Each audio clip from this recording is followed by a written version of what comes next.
tous, c'est 4e de couverture, la chronique qui donne la parole aux auteurs des Deux Sèvres.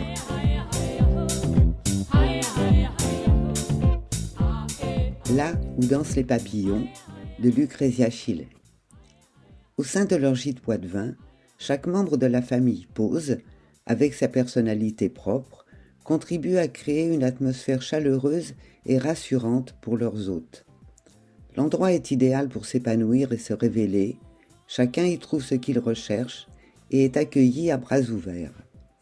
Julia, la cadette aux commandes de la cuisine, est chef réputée. Marie-Louise, sa maman poule, institutrice à la retraite, s'occupe du potager. Wallace, son grand frère, Superman au grand cœur, mène quant à lui toutes les activités touristiques autour de l'embarcadère. Ensemble, ils gèrent leur vie comme leur gîte, de manière libre et bienveillante, jusqu'à ce que des événements et des rencontres viennent chambouler leur quotidien. Et si les mauvaises décisions n'existaient pas? Et si finalement, toutes les décisions et tous les choix aidaient à grandir et évoluer?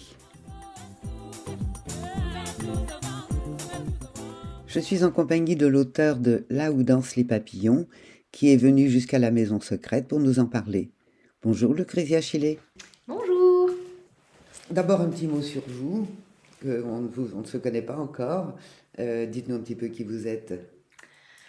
Oui, bien sûr. Alors, Lucrezia, j'ai 42 ans. Je suis niortaise depuis peu, puisque j'ai suivi mon mari. Il y a encore 2 ans, j'étais picarde. Donc, voilà, les mutations de mon mari me permettent de découvrir la France. Quelques mots sur moi. J'ai fait des études de droit. Je ne travaille pas du tout dans le milieu juridique. Et puis, je fais beaucoup de sport. J'aime la nature. J'ai des passions simples, notamment la lecture. Voilà, je lis beaucoup. Et l'écriture. Et l'écriture, effectivement, c'est une passion que je ne me connaissais pas. C'est en arrivant à Niort, puisque j'avais du temps, je cherchais du travail, donc j'ai participé à des concours d'écriture de nouvelles. Et en fait, je me suis trouvé des facilités, un amour pour l'exercice. Et, j'ai développé une nouvelle, notamment, puisque j'avais quelques personnages. Et c'est ce qui m'a amené à écrire ce premier roman de 150 pages. C'est donc votre premier roman et vous avez choisi de raconter l'histoire d'une famille toute simple dans le Niortais. Pourquoi ce choix? Alors, je suis partie pour écrire ma nouvelle qui sert de point de départ d'une photo. C'était l'agglomération niortaise qui organisait le concours de nouvelles et c'était une photo d'une jeune fille de profil, habillée tout de noir, perdue, enfin, je l'ai imaginée perdue au milieu des champs. Et j'ai imaginé qu'elle était dans le marais Poitevin. Donc à partir de cette image, j'ai créé toute une histoire. J'ai imaginé qu'elle rencontrait notamment une famille qui tenait un gîte, un embarcadère dans le marais Poitevin. Donc, je ne suis pas allée chercher très loin mon histoire. Hein. et voilà pourquoi je raconte une histoire de famille qui tient un gîte, parce que c'est pas loin de là où j'habite. Et puis surtout, l'histoire reflète ce que j'aime, puisque j'ai tout de suite aimé la région dans laquelle je me suis installée. Alors parlons un petit peu de cette famille. Donc il y a la mère, le fils, la fille. Oui, bien sûr. Une maman ancienne institutrice, très gentille, très bienveillante. Sa fille, Julia, jeune, qui a fait sa crise d'adolescence, qui est partie se découvrir en Angleterre, qui est revenue plus sage, avec un diplôme de cuisinière. Et le fiston, Wallace. Donc ce petit trio vit ensemble, travaille ensemble, ils tiennent un gîte et un embarcadère, chacun a des missions propres. Julia la cuisine et Wallace la tenue de l'embarcadère notamment. Il est également menuisier. Donc voilà, tout le monde les connaît dans le village et on va les suivre pendant ces quelques pages que représente le roman. Alors des événements vont chambouler leur quotidien et tout cela va les conduire à faire des choix et à évoluer. Qu'est-ce qui va se passer? En fait, ces gens vivent en harmonie, ils accueillent le voyageur dans leur gîte, comme je le disais, avec bonne humeur, bienveillance. Ils sont là pour faire découvrir leur région. Donc, ils travaillent ensemble dans une bonne ambiance. Et ils vont accueillir une âme un peu perdue. C'est la jeune fille du début, celle de la photo, qui m'a inspiré la nouvelle. Elle, on va le découvrir, sort d'un deuil. Elle est vraiment perdue. Perdue, il n'y a pas d'autre mot que ça. Donc elle est encore sous le choc d'avoir perdu son père. Elle prend un taxi qui va l'amener jusqu'à Niort. Voilà. Elle ne connaît rien à cette ville et elle va tomber sur cette famille qui va lui faire découvrir cette région. Donc elle va aider la famille et dans la cuisine et sur les canaux, puisqu'on va découvrir que c'est un sport quasiment de la région, que c'est Gabarde, avec cette pigouille qui sert à pousser les bateaux. Donc elle va être formée et elle va découvrir comme ça l'histoire de la région, les légendes, et elle va se prendre d'affection, elle va se reconstruire en fait.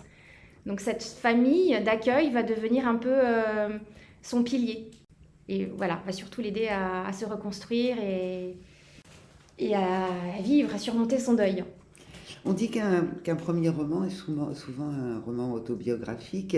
Qu'y a-t-il de vous dans ce roman? Alors oui, il y a beaucoup de moi, c'est vrai, parce que chaque personnage a un de mes traits de personnalité, mais que j'ai développé au centuple. Par exemple, Julia l'ado rebelle, c'est moi à un moment de ma vie, voilà. La petite maman aussi, Marie-Louise, qui est bienveillante et qui cherche à aider, c'est aussi moi, voilà, un trait de personnalité que j'ai développé.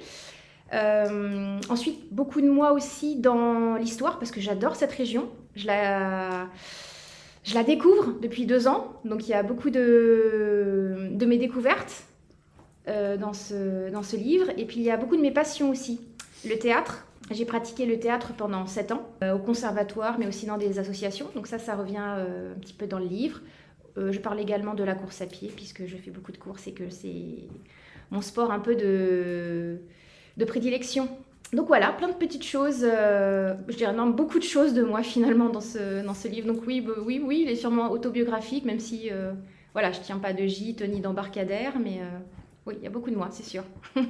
Qu'est-ce qu'on peut retrouver de vos références littéraires?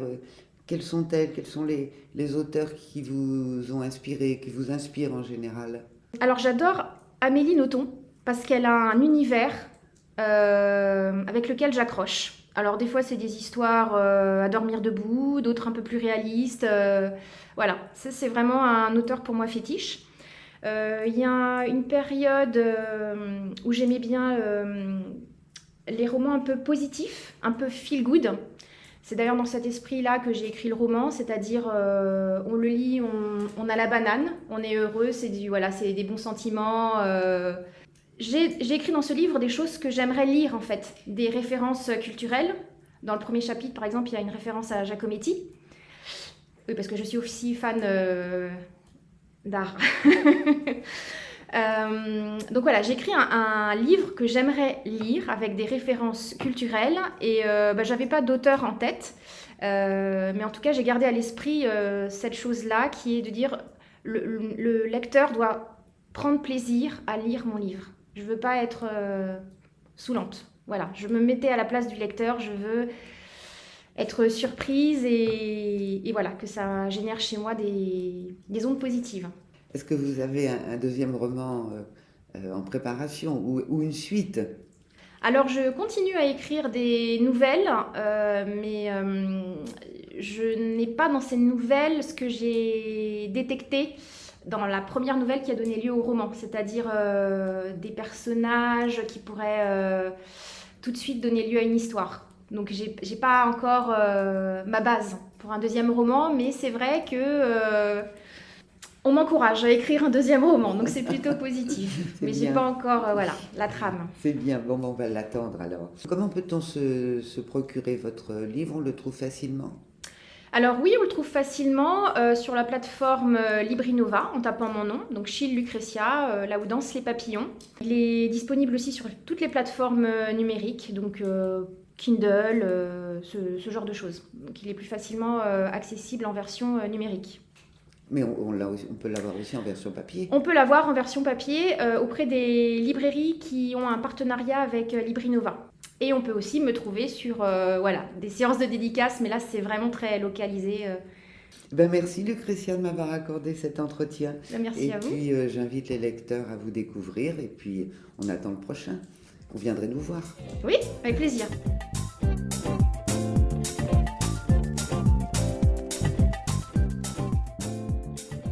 C'était 4e de couverture, Dany Ledu. Je recevais Lucrezia Shelley pour son roman Là où dansent les papillons.